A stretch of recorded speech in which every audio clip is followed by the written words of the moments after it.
This story took place 2 years ago. I was on my second week backpacking through Austria, and I reached a point where I was too exhausted to walk any longer. It was an unusual hot day. I had blisters all over my feet, and I was ready to call it quits. I was in the middle of nowhere, and decided it would be best if I thumb lift to the nearest train station. But sadly, I was out of luck. I stood there for what felt like hours, and no car would pick me up. I don't blame them. I spent 2 weeks sleeping in the woods. My clothes were dirty, and I probably looked like a maniac.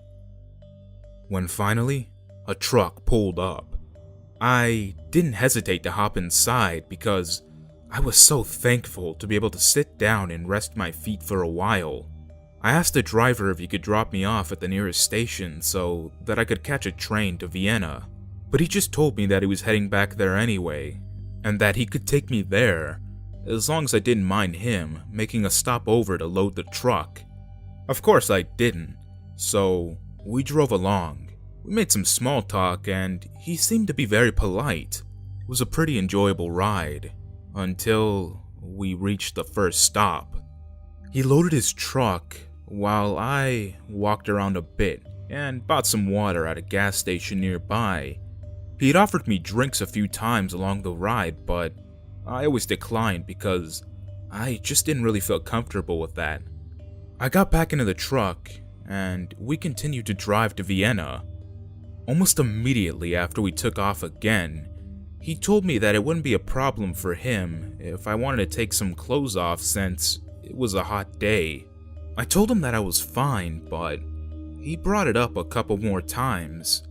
He always asked me if I wanted to take a nap in the back, and that he had several hitchhikers sleeping there in the past. Again, I declined, and started to feel a little uneasy around him, and planned to leave the truck at the next gas stop. All of a sudden, he nearly yelled at me to put my head down and hide because he was driving past his stepfather's car, and he didn't want him to see me in the truck. This struck me as odd, but I did it anyway because his yelling took me by surprise. That confirmed my resolution to get the hell out of there as soon as possible, and I asked him to drop me off at the next stop, and made up an excuse how it was my goal to enter Vienna by foot, and that I was more than rested enough to make it by myself. He agreed with this, and I got my stuff ready, when all of a sudden he turned to me and said that I looked familiar, and that he was sure he saw me somewhere before. I shrugged it off, but he insisted he remembered my face. He asked me if I ever went to a swinger club because he was sure he saw me there sometime. That caught me off guard, and I told him that this was impossible because I had never been to one. "Well, do you want to? I'm going to one in Vienna. Let's go together. I'm sure you'll love it."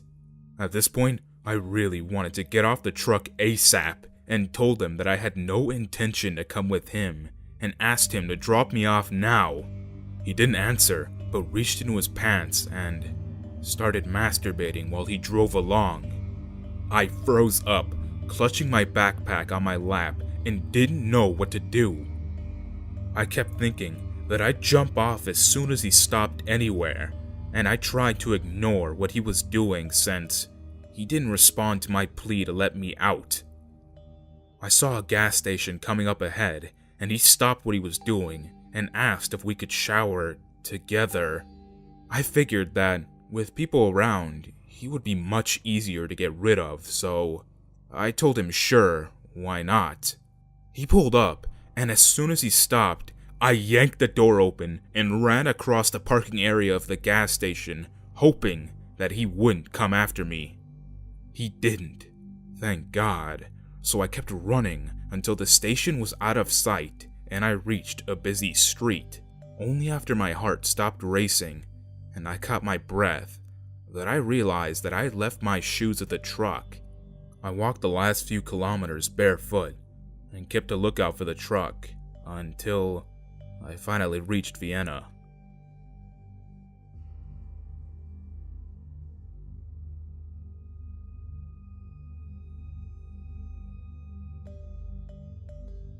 This happened around 3 years ago when I was 20. I've had a few creepy encounters, but this definitely counts as one of the most terrifying and still haunts me to this day. One of my very close friends was throwing her 21st birthday party at her house. At the time, I didn't have my driver's license, but managed to hitch a ride with another girlfriend of mine. I always tell my family when and where I'm going out, and leave a few contact numbers just in case anything were to happen. The birthday girl's house was about an hour and a half away. The suburb she lives in was known for being one of the junky areas and quite a few thefts, but wasn't as bad as some of the other areas around the suburbs. So my friend and I rock up and have a blast. Thankfully, it wasn't one of those alcohol-fueled parties, which I'm not very fond of, and was just quite chill. I wasn't planning on staying super late, so after the cake cutting, which was around 11 p.m., Lisa and I headed back home. The area at this time was very quiet. The ride back was shrouded in darkness, aside from the illumination of a few street lights. After a while, we stopped at a red light. I looked around, feeling uneasy because everything was so still and deserted, and there were literally no other cars around. Lisa joked that maybe we should just run the red light since there was no other traffic. She too was feeling a bit spooked, so we cranked up the music to lighten up the mood. At this point, the light had just turned green, and just as we were about to speed off, a guy pops up out of nowhere and starts banging on my window. The banging was so strong that the whole car started vibrating. He looked to be in his late 20s with dark, blonde hair and was wearing a simple white t-shirt and jeans. "Help me! Help me!" he shouted, still banging on my window. He tried the car door, but thankfully, Lisa always locks the doors whenever she's driving. "Please help me! They're trying to kill me! Please!" At this point, Lisa and I were just staring at him, open-mouthed and too shocked to do anything. I scanned the area, and there were no other houses aside from a few shops and a park. The night was completely still. What should we do? Should we help him? Lisa asked me, her face turning pale. I told her under no circumstances should we unlock these doors. I cracked the window down by about an inch and told the guy that we would call the police, but that he should understand that we can't let him in, being two young girls alone and all. "Come on, please, I just need a ride to the police station." By this point, he had stopped banging on the window and was staring at us pleadingly. He did look desperate and terrified, but I wasn't about to let a complete stranger in the car, who knew what his true intentions were. Lisa had started calling the police at this point, whilst I was continuously scanning the area. The guy was focused on looking behind him, so I don't think he saw Lisa on the phone when he shouted, "No, please, you can't call the police. Just let me in." Now us girls were beyond terrified, and I was literally about to piss my pants. I told him calmly that we need to call the police because we can't do anything to help him if he's in urgent trouble. We told him that we would wait with him until the cops got here. This is when things got truly terrifying. Just as his eyes were pleading and absolutely terrified one moment, the next, they instantly narrowed at me and were almost menacing. Just a look that was truly unsettling. He stepped back from the car, kind of straightened his shoulders, and walked to the front of the car. Lisa, at this point, had already called the cops, and we were both just staring at him, wondering what the fuck he was doing. He was just standing in front of the car, looking around the area. That's when I heard another car approaching from behind us. Lisa and I both turned to see a black 4WD stop. Instantly, all four doors opened and about 5 very muscly, intimidating men stepped out. I looked back at the guy standing in front of us, and the fucker was smiling. I screamed at Lisa to step on it, and the girl didn't even have to hesitate before she stepped on the gas pedal with a look that said, "Get out of the way, fucker. I'm gonna turn you into roadkill." The dude didn't even have to think twice before he jumped out of the way, and we hauled ass out of there. We didn't dare drive back to our homes after that, because we were scared of being followed. Instead, we drove to the nearest police station and recounted what had happened. By this point, the both of us were trembling like crazy, and basically just a mess of tears. But the female officer was extremely nice, sat us both down, and made us some very delicious hot chocolate. Thankfully, I was quick thinking enough to have snapped a picture of the 4WD's license plate, and Lisa was able to provide a pretty good sketch of the screaming, creepy dude. The police said that they would contact us if anything happened, but we didn't hear anything from them after that. Needless to say, this particular incident has turned me into a very paranoid mess. I've since gotten my driver's license, but still get very jittery driving around on my own at night. Lisa is fortunately coping much better than me, but sometimes when we have get-togethers, we often wonder what those men really wanted. Our family and friends tell us that we were both extremely lucky to have escaped being kidnapped and most likely gang raped, whilst others say perhaps it was just a bunch of stupid and bored dudes playing a prank. Either way, I'm just glad that my friend and I are safe and alive.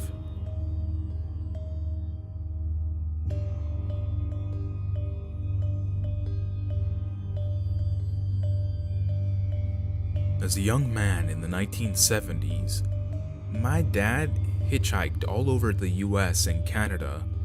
He has plenty of good, bad, and ugly stories from his hitchhiking years, but this is one of the scariest I've ever heard him tell. He was hitchhiking with a girlfriend of his at the time. They were both in their early 20s and making their way across Canada. A car with 4 men in it picks them up on a fairly unpopulated highway. They recognize that the man must have been from the nearby Indian reservation, and they've never spoken a word of English to them. They just gestured a ride. My dad squeezes in between the 2 guys in the front seat, and his girlfriend is squished between 2 guys in the back seat. My dad said that when the pickup happened, it was very quickly. A sitting arrangement was not what they would have chosen, but they were just glad to get a free ride. But then, as they start to drive, all of a sudden, my dad realizes that everyone in the car is really drunk. The whole car reeks of alcohol, and the men start talking to each other very loudly in their native language. And my dad could just tell that they were all absolutely wasted. He looks at the driver, who appears to be the least intoxicated, and is trying to decide how to tastefully let them drop my dad and his girlfriend off again, even though they had just been picked up a minute ago. But that was when his girlfriend started screaming from the back seat. Both of the men on either side of her had started groping her, and very roughly, and she was trapped between them. My dad turns around and starts to yell at the guys and reach back there, but the other front seat passenger, not the driver, starts to grope my dad, and my dad begins screaming and swinging around at everyone, but notices that there wasn't much room in the car and that he was completely outnumbered. The guy next to him was still trying to get into his pants. Then one of the guys in the back seat whips out a knife and holds it to my dad's girlfriend's throat. Before my dad could even react, the driver turned around, hands off the wheel, and punches the knife-holding man really hard right in the face. Stupefied, the guy drops the knife and everyone kinda shuts up, except my dad, who was still yelling, and his girlfriend, who was pretty much just hysterical at this point.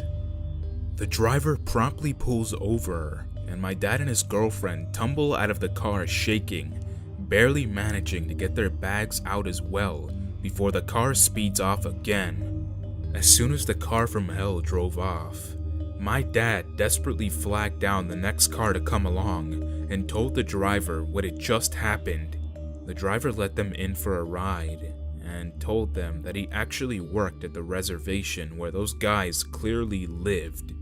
Trying to calm my dad's girlfriend down, he told them that it was unlikely the men would have actually raped her. Apparently, drunken groping was a problem on the reservation, but not rape. But then he turned to my dad very seriously and said, "You, on the other hand, you're lucky. They found a guy out here just last week who had been hitchhiking, but he was castrated."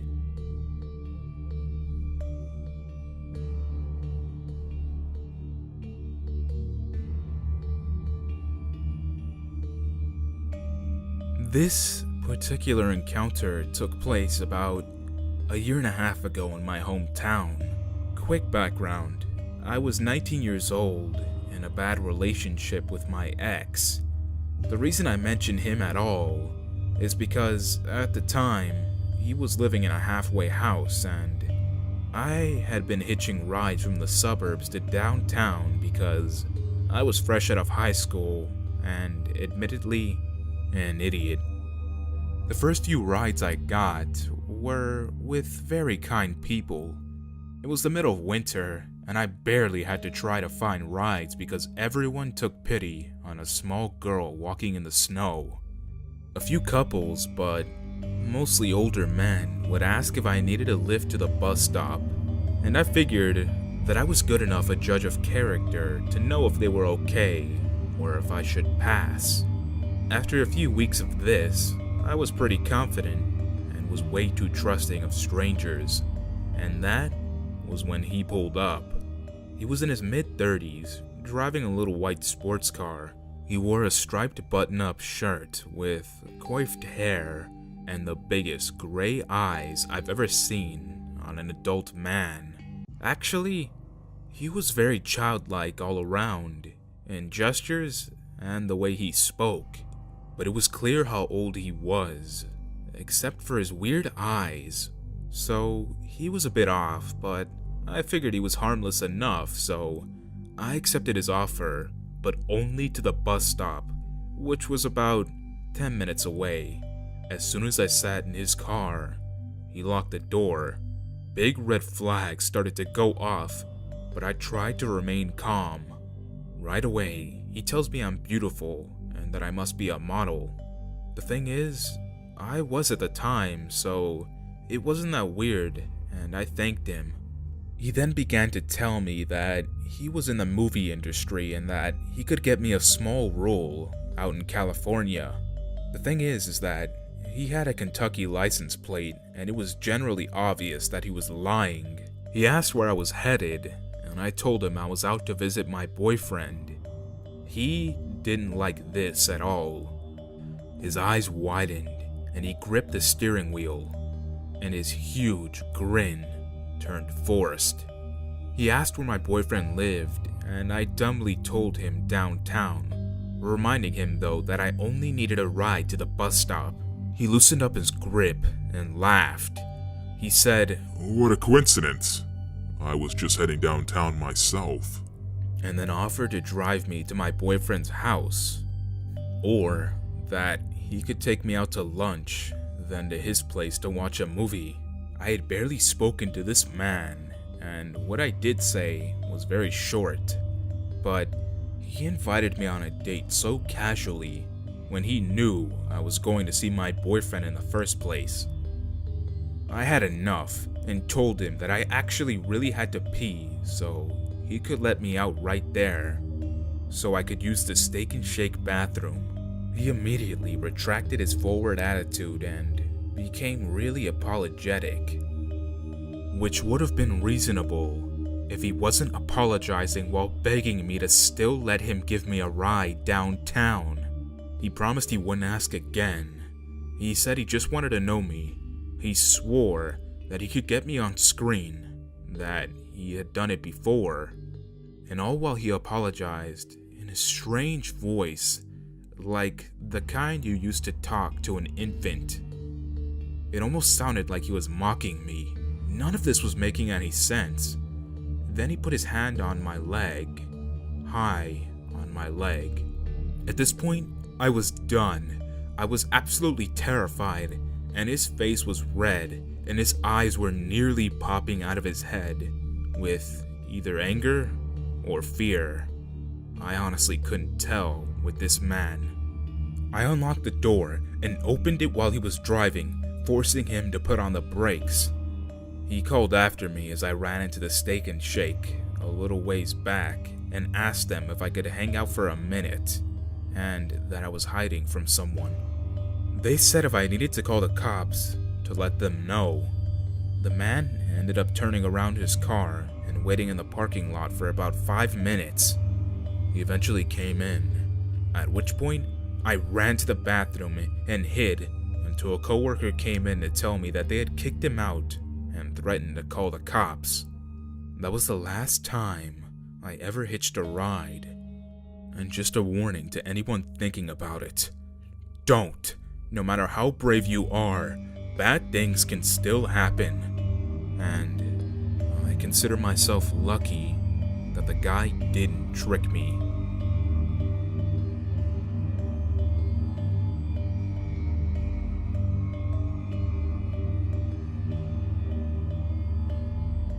To begin, this is actually my aunt's encounter, but I believe it fits perfectly here. To set the scene, where I live, it's normal that lots of people commute to the big city from the outskirts for work. What I mean is that most of them agree to pay and rent a bus that will drive them to and from work on a daily basis. It's especially popular among nurses, basic office workers, and so on. The bus will usually take off from a regular bus stop. Well, one day my aunt was traveling to work by car. It was quite early, probably around 7 to 8. She approaches the bus stop and sees a man waving at cars. He was very nicely dressed, a jacket, polished shoes, that kind of stuff. And he was holding a briefcase. Usually she wouldn't take a stranger in, but come on, he must have been an office worker, judging by his looks, and he probably missed his bus. So she decided it would be best if she invite him in. This guy was more than happy and very talkative, so off they went. As the journey proceeded, she was getting more and more uncomfortable. The guy was young, 25-ish maybe, funny and easy to talk to. They were getting closer and closer to the city, and the hitchhikers said that since they will most definitely be stuck on traffic on the main road, it'd be better if they take a less attended one. No red flags went off in her head. I mean, he was right and didn't send bad vibes, so she went along with it. Now, what you need to know, I talk about a specific city. It is quite wild. I mean, foreigners will visit and say, "Wow, it sure is green here." I won't reveal the exact location, but it's surrounded by forest. There are actually forests in the city as well. You will see some nice and flashy office buildings on one side of the river and deep forest on the other. It is crucial for the story. It doesn't really matter if you take the main or less attended road, you still get to the city. They drive along, forest all around, which the guy commented on, saying how nice it all looks. My aunt was just smiling and nodding, and this is when the creepy part kicks in. He turns her head to her and says in a completely normal, even, soft voice, You would look good in a coffin." The guy goes completely quiet after that utterly horrific statement, gripping his hands on the briefcase. She is beyond creeped out now, but tries not to show it and plays it cool. That's when an idea pops up in her head. She slows down and says that something must be wrong with the engine. It's getting hard for her to navigate. She then drove to the side of the road and asked if he would be so nice as to check it out, since she's just a woman and wouldn't know what to do. He instantly agrees and gets out of the car. That's when she withdraws and drives the fuck away, leaving the creepy hitchhiker behind. She didn't really care that she had left him there all alone. What he said was creepy as hell. After a few kilometers, she calms down, congratulating herself on getting rid of him, when she notices that his briefcase is still laying on the passenger seat. What would a normal person do in this case? Probably throw it away or something, but she decided to look inside, and believe me, what was inside made her nauseous. Instead of papers, pens, or whatever else office boys carry around, she finds a neatly folded thin rope and a set of knives. Not one knife, a set of sharp, nice knives. You would think that the guy was a hunter or something, except he probably wasn't.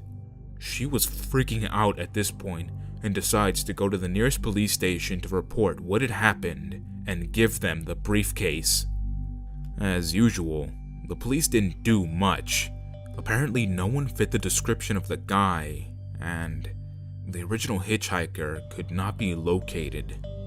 After that, she never took a hitchhiker ever again.